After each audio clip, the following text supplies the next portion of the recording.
So for our team, I'll do some introductions. My name is Jessica Vasinski, and I'm a registered dietitian and chef. I work with ODE's child nutrition programs. We have Krista Hawkins, who is Senior Director of Youth Wellness at Oregon Dairy and Nutrition Council. She's running our Zoom today. And then, of course, we have Chris Davison and Jenny Kolpak, who are both school team child nutrition specialists with ODE, and were both previous food service directors at districts in Oregon. So they're a huge help in building these trainings with their background and knowledge. So that's our team. We're very excited to have you again at one of our virtual culinary trainings in this virtual space. And you may notice that things look a little different if you've been with us before. We thought it would be nice to give y'all a little something different to look at in this training. And Krista was very kind to let me barge in on her space and use her kitchen. So we're very thankful for her generosity for letting us do that. So something a little different for today's training. So the next thing we need to do is introduce our theme. Our topic today is Winner, Winner, USDA Chicken Dinner, or lunch, if it's more appropriate, of course. So we are looking today at products, particularly USDA foods products, and how you can utilize them in a variety of ways. I know that probably many or most of our school sponsors and several of our CACFP community sponsors utilize USDA foods, earning entitlement dollars for the meals that they're serving, and then using those entitlement dollars to purchase USDA foods. And one of those USDA foods that is often extremely popular is, of course, chicken. So there are different forms of USDA foods chicken. We've got the chicken fillet, which is an unbreaded chicken fillet pre-cooked. We've got the seasoned or unseasoned sliced chicken breast, and of course the diced chicken breast. But don't worry if you don't use USDA foods, because what we're going to talk about today can work for anyone. If you're going out to the store and you're just purchasing raw chicken and cooking it off in your programs, this will work for you too. So we don't want you to think that this is only about USDA foods.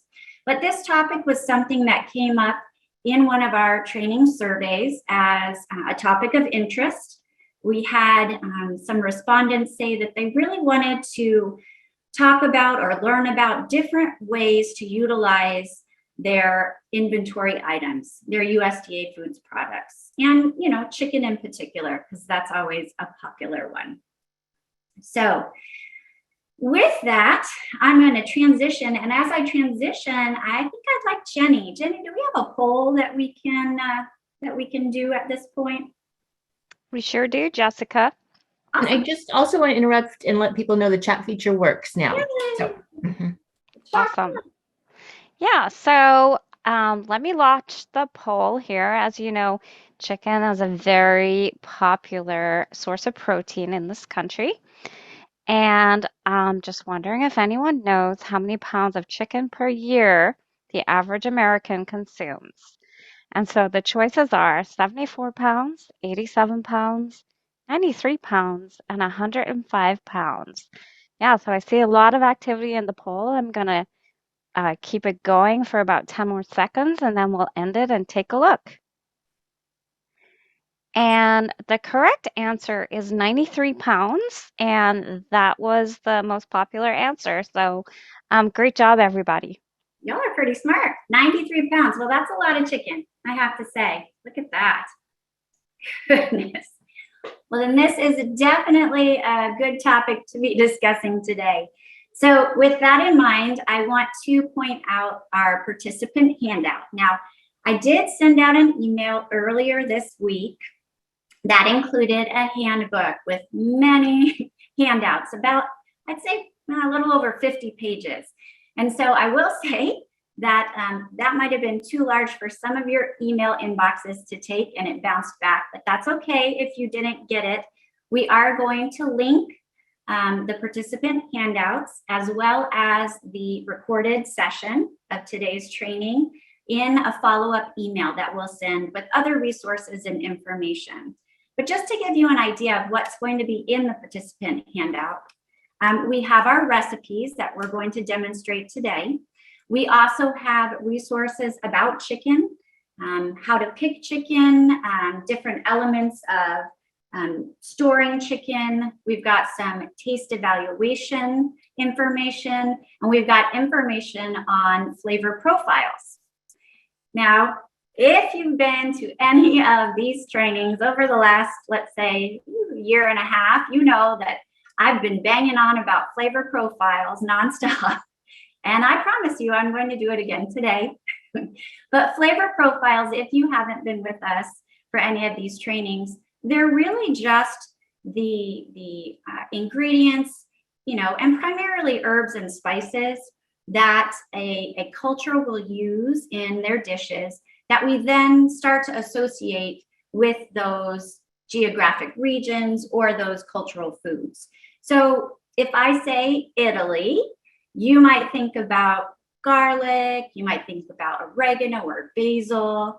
If I mention Indian dishes, you might all of a sudden go to curry or saffron. And if I say, let's say Mexican, you might think of lime or cumin or chili powder. Any of those is correct, excuse me. But those are just a few of the ingredients that are used in those cultural cuisines, but they're used so often and so traditionally that we then start to associate that with that area or with those dishes. And that's really what a flavor profile comes down to. So we will be talking about some different flavor profiles that you can use. It's a really easy way to add variety to your menu and to kind of provide excitement and change things up a little bit. So we'll look at a few of those today. And then we've included information in that packet that will show you many different other variations that you might go to.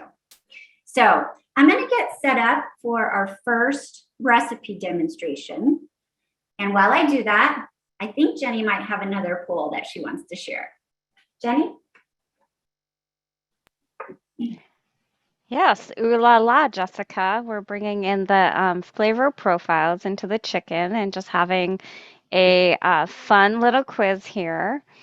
And the quiz is, what is the French word for chicken? And please excuse my pronunciation. Is it pollo, poulet, poisson, or gallo?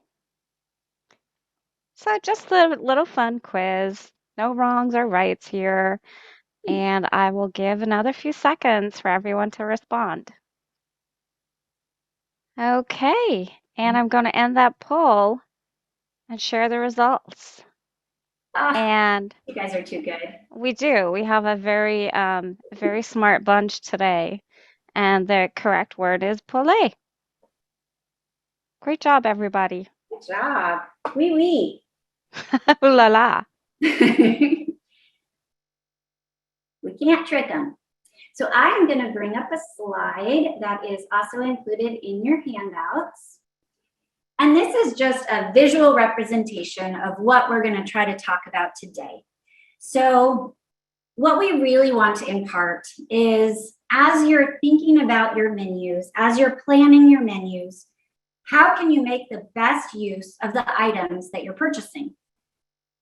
So for most of you, you are probably doing cycle menus. And a cycle menu is a menu in which you plan out the meals that you're going to prepare and serve for a certain number of weeks. You've got it all planned. You know what items you need to order. You kind of know how many you think you'll be serving each day. Let's say you do a 2-week cycle. You start with day 1. You make all of those items, you serve them, and then on to the next and the next and the next day until you hit the end. And then you circle back or cycle back to day 1 and you do it all again. right? And cycle menus are really fantastic because they allow you to do that planning. They allow you to do that forecasting. They provide your participants with information about what they might be eating today, tomorrow, maybe even next week. And they give you an opportunity to tighten up and simplify your ordering and your inventory, making the best use of the items that you're bringing in. When you think about cycle menus, I want you to think about the items that you put on that menu. You need to be able to use it at least 3 days in your menu and in at least 3 different ways. So kind of a 3-3 rule. So if you say, I need to order corn for this cycle menu, how will you be using the corn? When will you be using the corn? Can you use it 3 different days and in 3 different ways? So that's what we're going to look at for chicken. And in particular, the USDA Foods chicken fillet.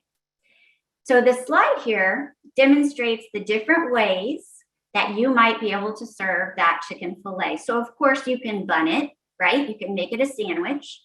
You can wrap it. You can put it on a salad or in a pasta.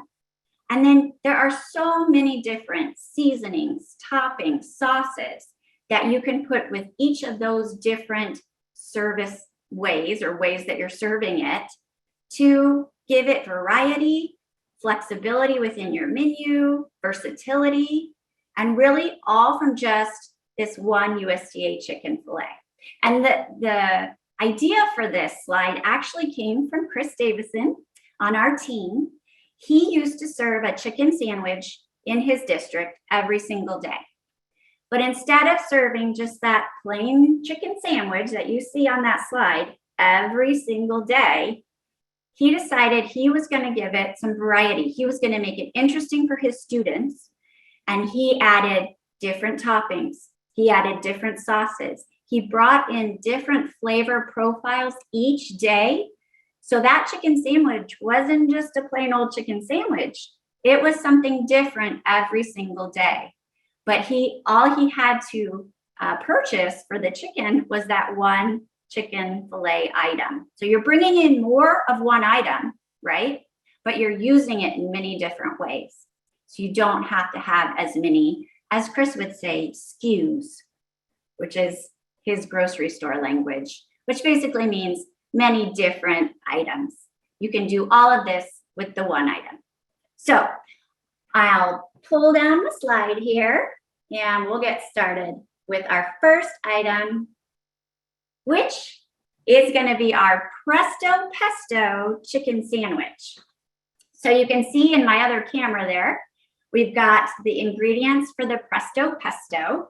And I'm going to show you what you can do to kind of kick up your chicken sandwich. So we're using our USDA Foods chicken fillet. And I will be honest with you, we had supply chain issues too. So we weren't able to actually get the pre-cooked chicken fillet. But I, again, want to emphasize that it doesn't matter if you're getting USDA Foods or even if you're getting the pre-cooked fillets. If you're going to the store and getting just raw chicken, you can always, cut that to the appropriate serving sizes. Make sure you pound them so that they're all the same thickness. And then I just baked these off in the oven, foil-lined baking sheet, covered them with foil, and it's about 350 for about 18 to 20 minutes. You want to make sure you're using your food safety, so it does need to get to 165 for 15 seconds. But you can utilize that as your chicken fillet and still do all of these different varieties with that. So for our Presto Pesto, we're going to be using spinach leaves, a little bit of garlic, some Parmesan cheese, and I already made it because I didn't want you to have to listen to the whir of a food processor in a Zoom world, because I know that can be a little bit grating. But what I did was I took the spinach, garlic, and Parmesan, and I put it into a food processor. You start to blend that, And then you take olive oil, and as it's blending, you want to slowly pour in your olive oil. And what that will do is start to incorporate the ingredients and make it this smooth pesto-like consistency. Hopefully everybody can see that. It's really delicious. This will store in a refrigerator for about 3 days. And it's not on the recipe in your handbook, but I actually like to just squirt a little bit of lemon into the food processor while I'm whirring everything up. I think it brings just a little bit of brightness to the pesto overall. You can choose if you want to do that or not, totally up to you. But I do want to point out that this isn't your traditional basil pesto. If you remember, I said we were going to use spinach. So if you're bringing spinach in for your inventory and maybe putting it on a salad bar line or using it in a different, maybe cold salad, this is another way that you can serve it on another day to maximize this spinach, okay? So we've got our whole grain rich hamburger bun here. So we've got our grain component.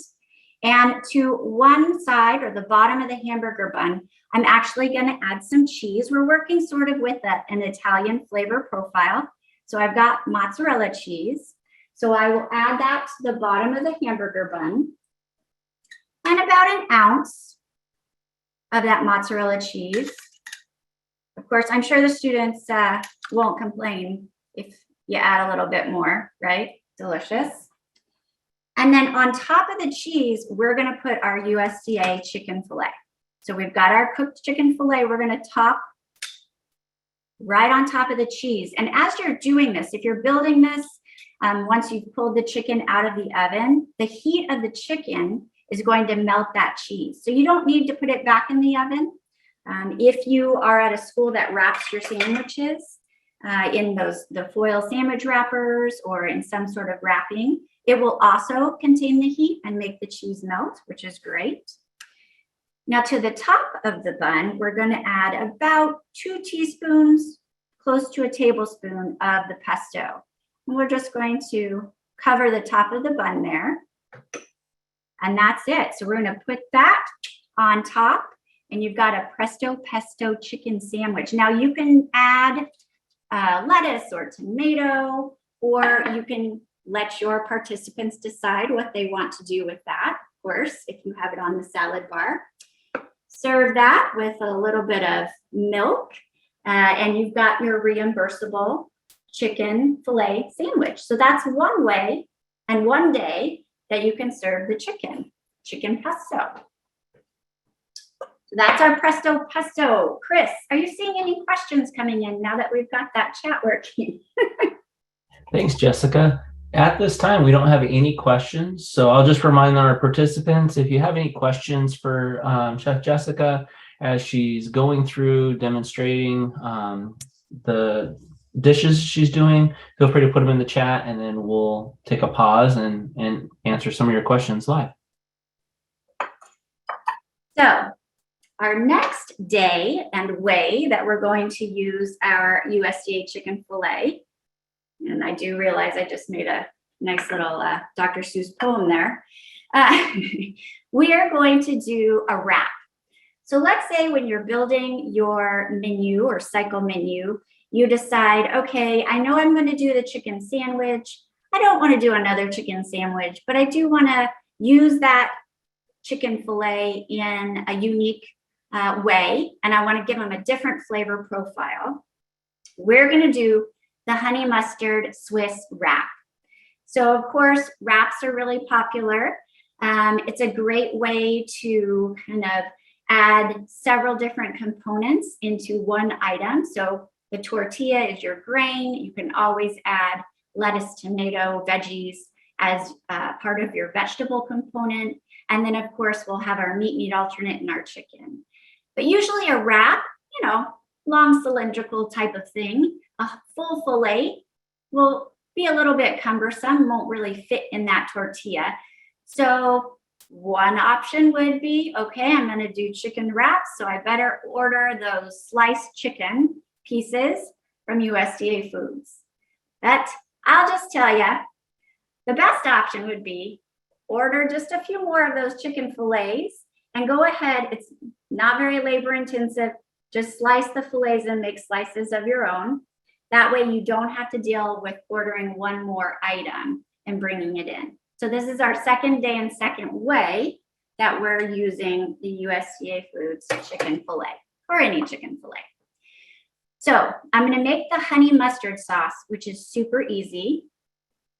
We've got orange juice, believe it or not, that was new for me, in a bowl, and we're going to add some Dijon mustard to it. The Dijon gives it a nice little kick, little bite.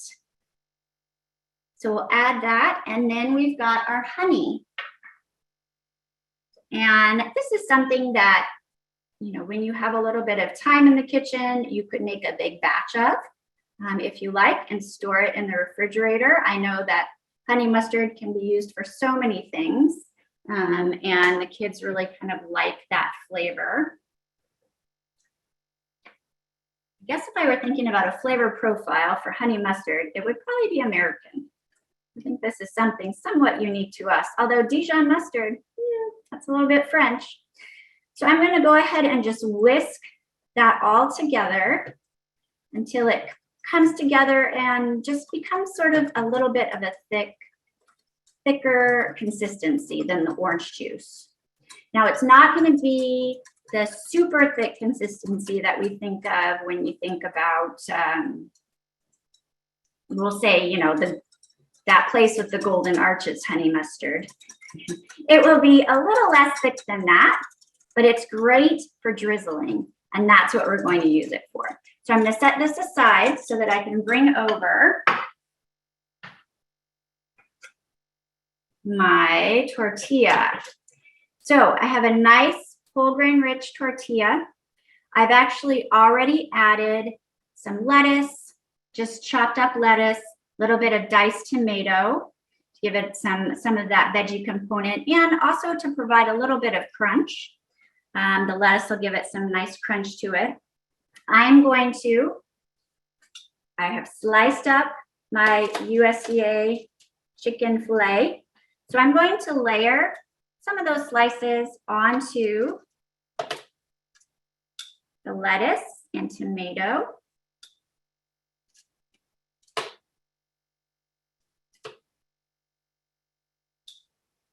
And then this is a honey mustard Swiss. So we're going to add some Swiss cheese, and you can really add any cheese that you like. I've gone ahead and taken some Swiss cheese slices, and I've sliced those as well. But, you know, if that's too much, you can always do shredded mozzarella. You could do cheddar. I like the Swiss because it adds a little bit different flavor, something new and different, but it's totally up to you. And then I'm going to take our honey mustard sauce and just drizzle that. Drop a spoon here. Oh, Krista's going to get me. I'm in her kitchen. All right.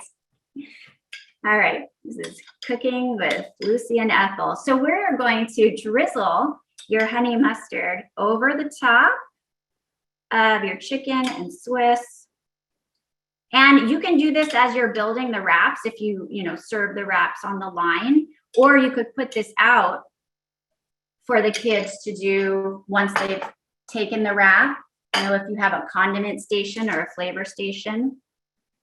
And then I got super excited with it and thought it looked really good. So I might have packed it a little full. Can't really wrap that up very well. But you'd go ahead and wrap up your wrap. If you are putting it in foil or parchment or grab and go, if you're putting it in plastic wrap, you can do that. Cut it on the bias and makes a nice serving dish. And I'm going to put it over here so everybody can see it. So serve it with some fruit. You've got your fruit and you've got your milk, and you have a nice reimbursable meal there as well. And so that is the second day and the second way that we have used our USDA chicken fillet. Jenny, you got a poll for us while I clean this up and pick up that spoon? I sure do.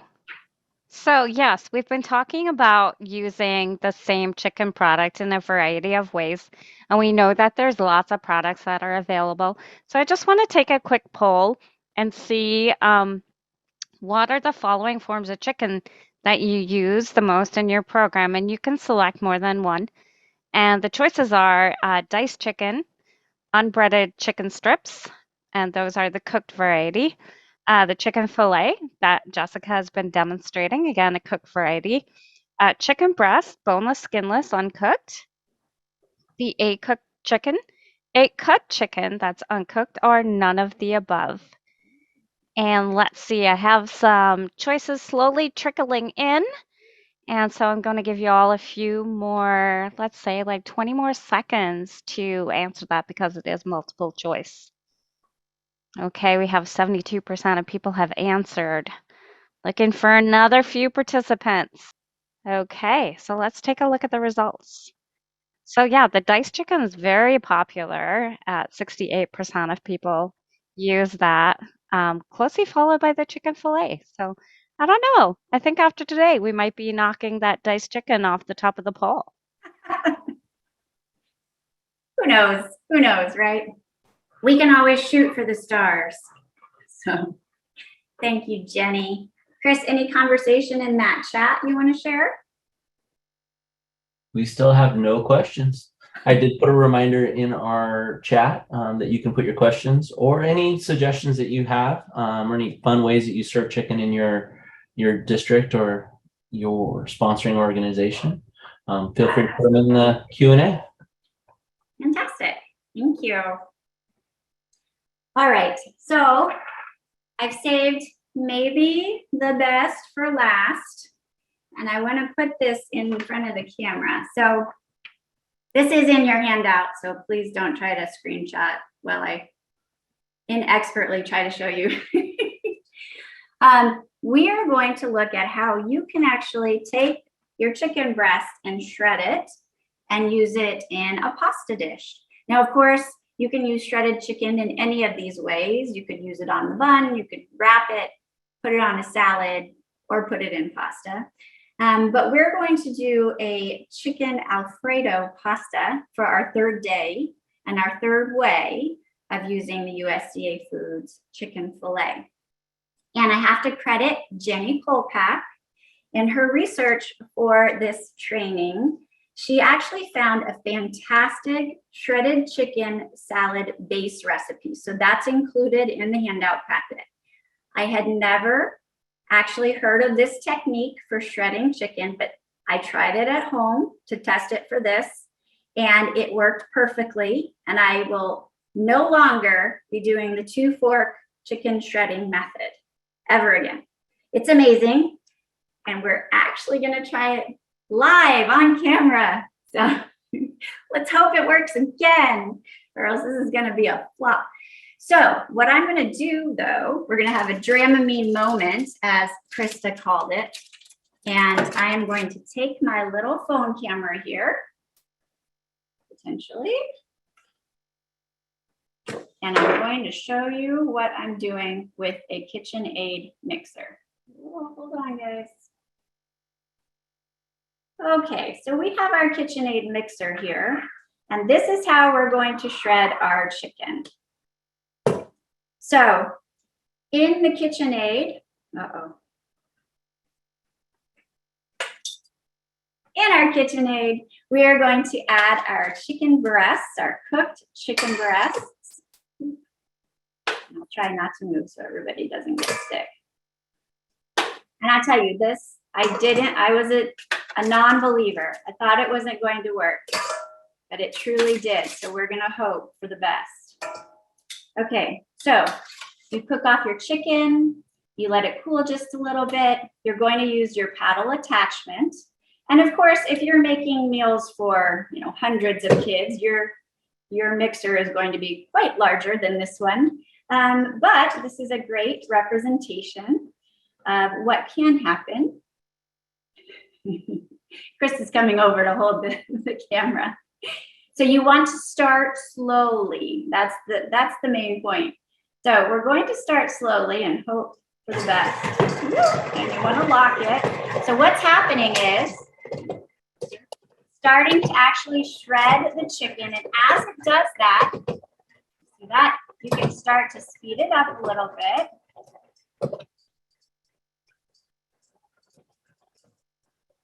Oh, it's working, it's working. So you can shred it as finely or in chunks, however you like it.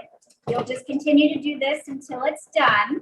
I think that's pretty good for now. We won't make y'all listen to that. Thank you, Krista. Camera woman, Krista.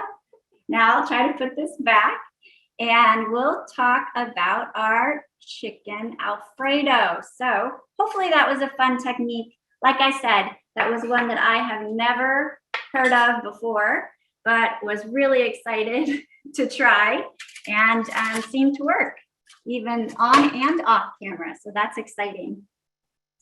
The Alfredo sauce, the recipe's in the handout, and I actually found the recipe through Park City School District.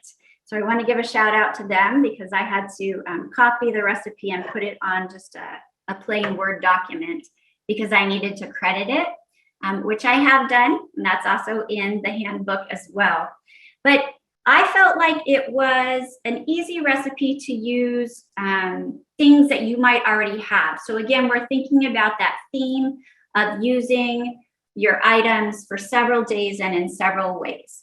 So the Alfredo sauce includes milk, a little bit of cream cheese.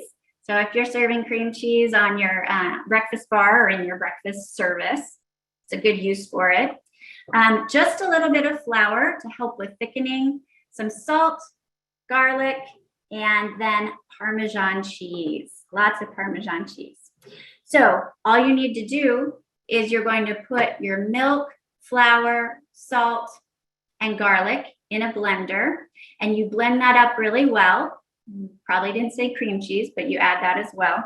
You blend it till it's smooth, and then you're going to heat a pan, and you're going to pour that into the pan and let it start to cook and thicken.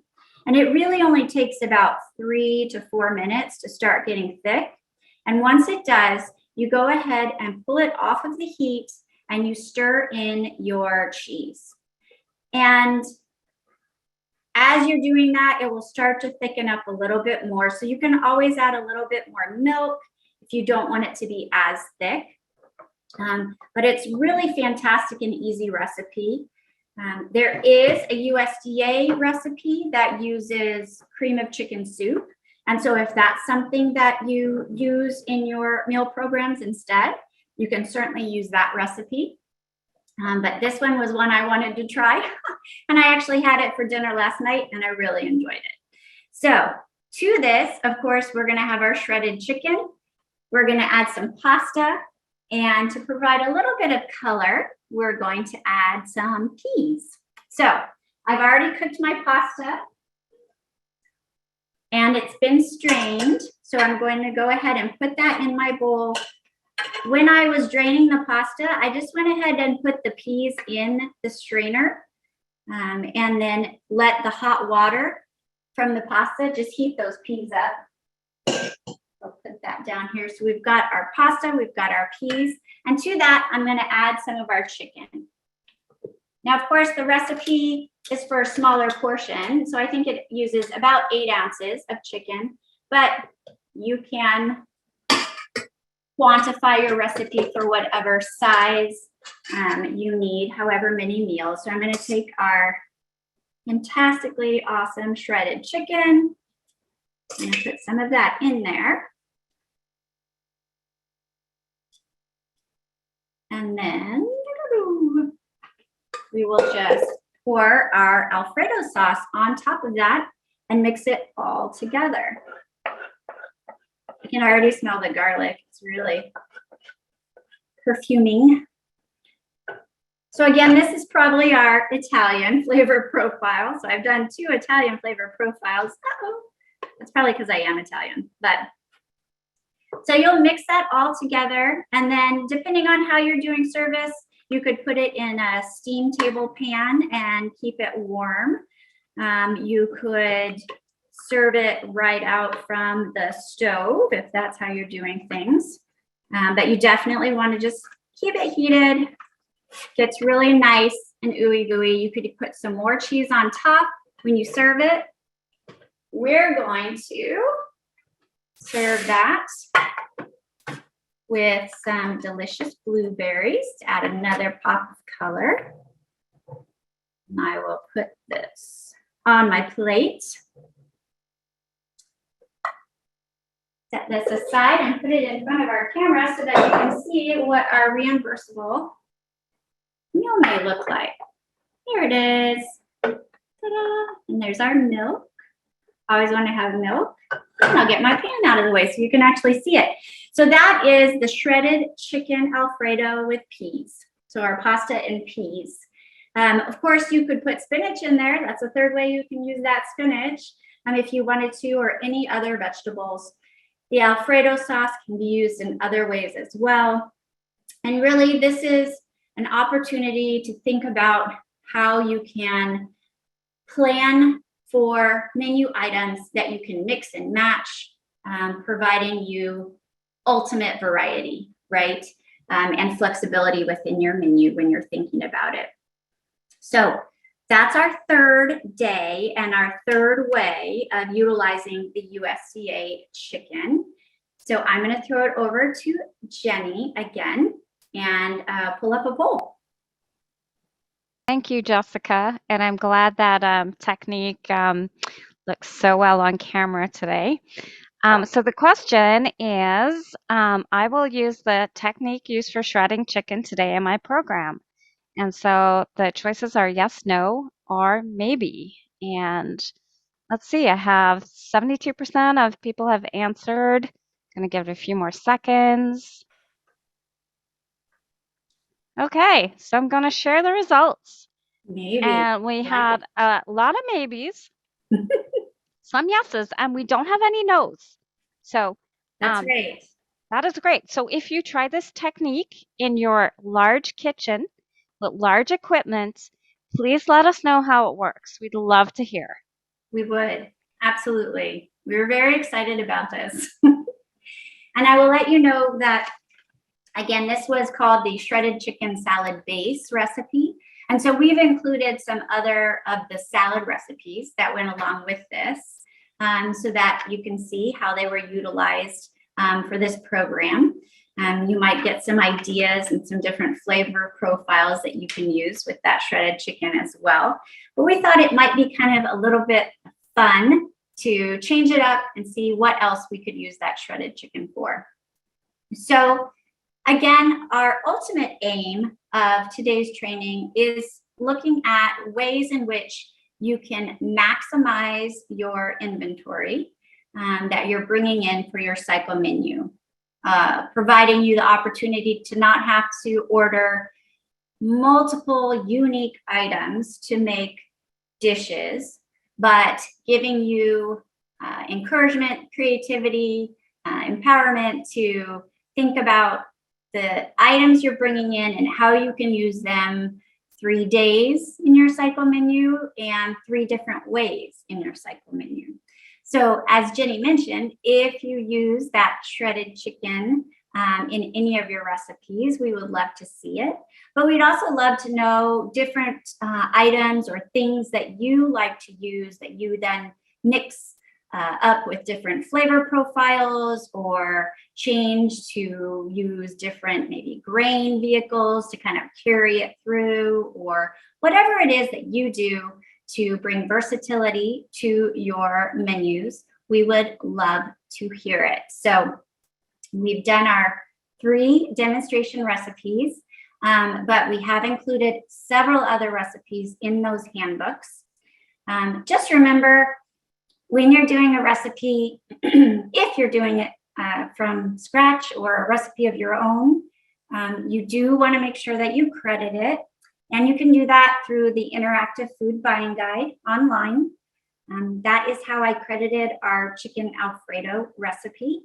And at first, it might seem a little bit daunting to try to use, but I promise you that with a little practice, it becomes very easy. And it's a great tool to utilize as you're going through your programs and utilizing the cycle menu, putting recipes into that system. You can take it and edit the recipes to change serving sizes or amounts, however you like.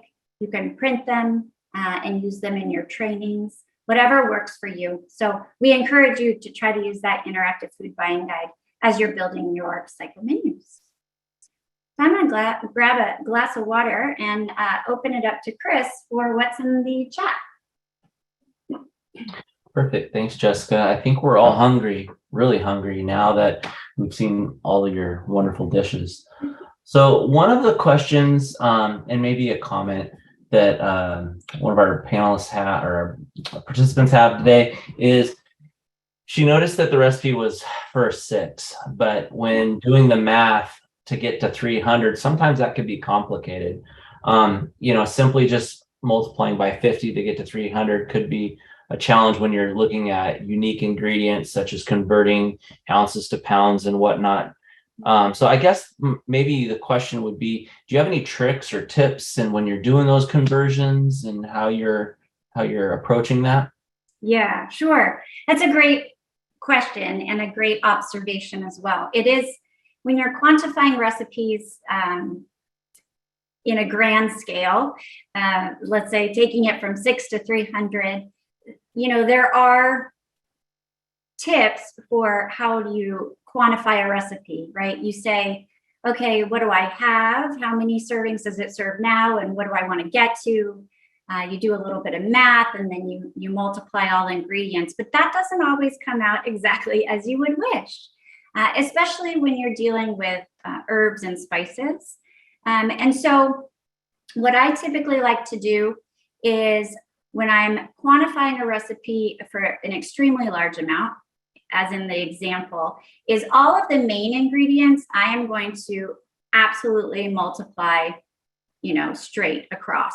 So if I had 6 and I'm trying to get to 300, I'm going to multiply it by 50 and see what it looks like in my ingredients. So the main items I'm talking about, that would be milk, cream cheese, the flour, the chicken, the pasta, those types of items usually will quantify, I'm not going to say 1 to 1, but same to same, right? You need to go all the way up. For the herbs and spices, typically what I'll do is I'll start testing my recipe at about 3/4 of quantifying. So this is getting really complicated. So I will maybe so if you're quantifying it, let's say by 4, I'll only do the herbs and spices by 3, right? I'll test it. You always want to, when you're making a new recipe, especially when you're quantifying it to get large portions, I'll test it. I'll get other people to test it and see what they think about the flavor, about the consistency, anything. And then make my tweaks based on what we all think. And from there, you can start to build that standardized recipe for that larger group. But for those main items, it typically is going to be that, I need 300, I have 6, I divide it, I need to multiply it by 50. And this is where I'm going to go with it.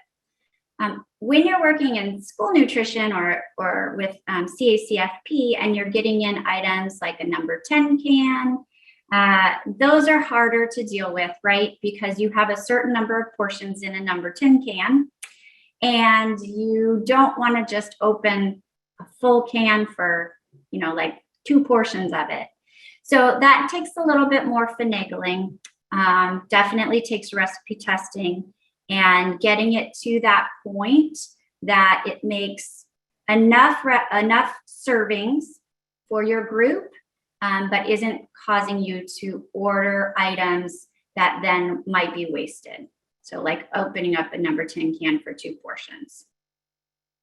Great example, Garrett Verdun, who worked with our office on culinary trainings and doing some recipe quantifying for OSU Extension's Food Hero.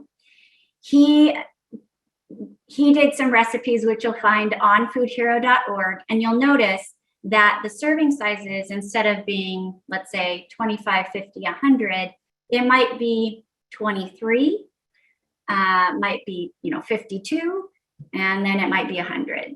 So it really depends on how many you need to make and what kind of size of the item you're using to go into your recipe.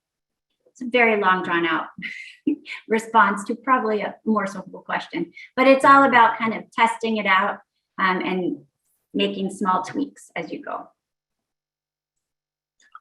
Awesome. Thanks for all that input and tips and tricks. I know I found it helpful just listening to how to approach a recipe and to scale it up, especially with the seasoning portion of it. We do have, let's see, and I just wanted to share out for the group, if you're not monitoring the chat, we had somebody that wanted to get some information about both the ICN and USDA training, if there are training videos for how to do a raw, use the food buying guide. And Jenny Kolpak suggested in the chat that both ICN and USDA have video trainings for how to do a raw. So there's lots of information and instruction out there in walking you through that. I think that there's been some additional information and different additional resources that have been updated. So those are definitely available. And I think Jenny put a link in our chat for the recipe standardization guide for school nutrition programs. Yeah, so I'm going to chime in a little bit here, Go ahead. Chris, on tools for learning how to do the raw. So when you log into the food buying guide, there's a little help section at the top. And if you click on that, in the drop-down menu, you'll see training videos. And when you open that up, you'll be able to access some very short videos that are very succinct on how to use the raw. And they're about 10 minutes. If you want to do something more comprehensive, the Institute of Child Nutrition has those trainings. I'm not able to link those in the chat because you have to log in to access them, but those are excellent resources that I would recommend.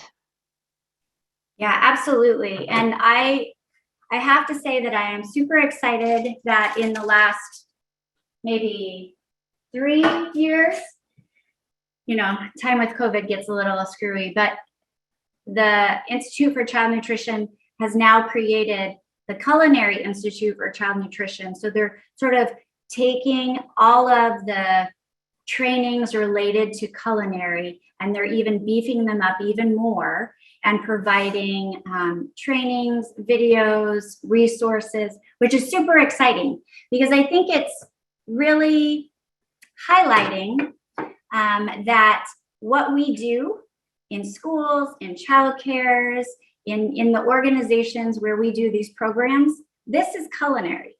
This is, there's always this, joke, oh, it's just school lunch, right? No, this is highly technical cooking. This is culinary. And I think it's important that that's recognized and that we all build our skills. And the ICN or the CICN is working to help us to do that.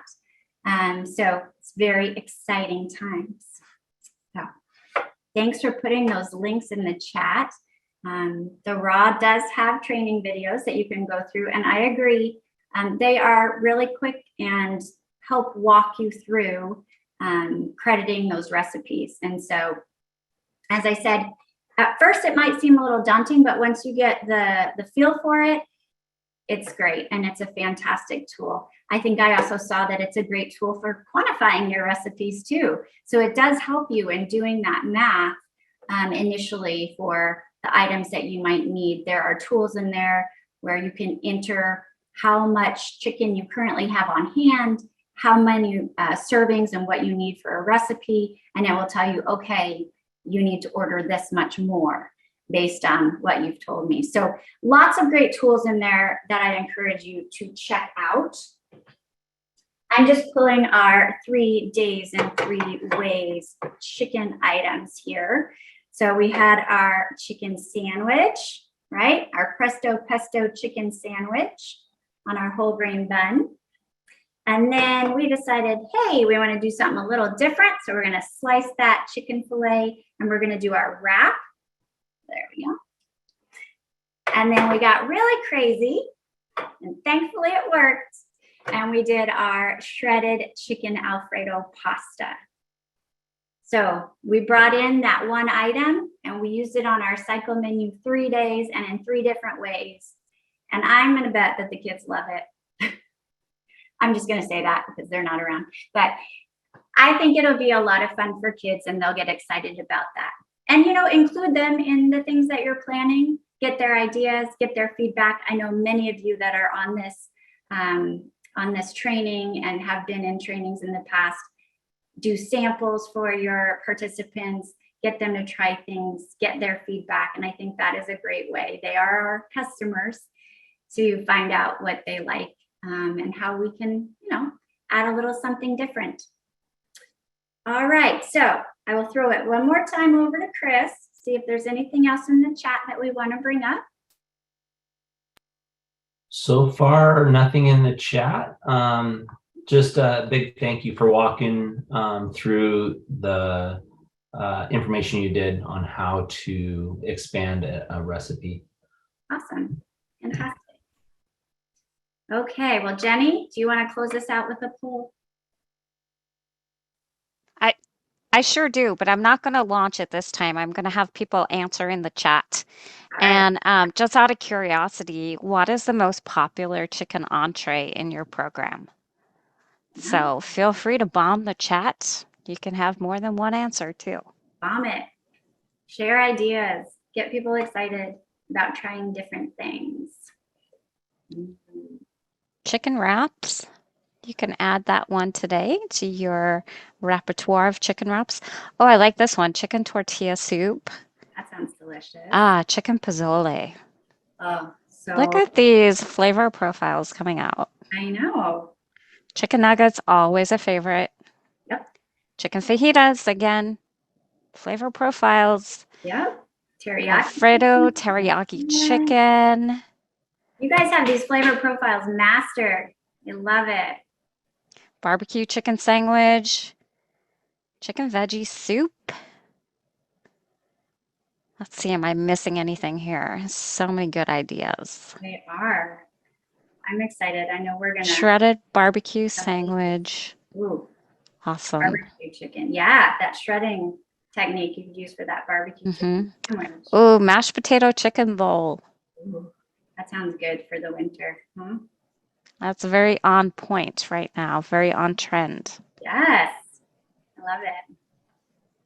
Well, these are all amazing ideas. Thank you, everyone. So from all of us, we want to say thanks for joining us. We are going to be sending out a survey, if we haven't already put it in the chat, just to see what y'all think of the trainings, get some new ideas, what you're looking for. As I mentioned, this came about from one of those surveys. So we do want to know what y'all want to learn about, what you'd like us to demonstrate or talk about. So please feel free to fill out that evaluation. And then we are planning our next training to come in October, I believe, really close to one of my favorite holidays. So we'll see what theme we have for that. And potentially we'll get Jenny on camera in a costume. That's my ultimate goal. Be careful what you wish for, everybody. Oh, but thank you, everybody. We hope you have a fantastic Thursday. Enjoy a little bit of the sunshine and be kind to yourselves. And we will see you next time.